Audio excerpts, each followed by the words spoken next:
in ri hin phur ngai na se talo hai chunan thlai sum na kola fasel chula in fasel tok la butula ya bambudan san ti ani nungak le tlang wala lam hai chana thei pitor pinanin cheya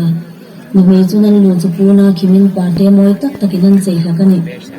tin la ya e pi le pu hai kha thukun hu pin ni kha minang chong chen haka in chongpa in chongna bulo salo sum tu fatu hai chin an chongpa su donin khai su malamin hon him takan lo hon de haka nungak lang ba hai nin ko pha man la sa ri le an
Oh,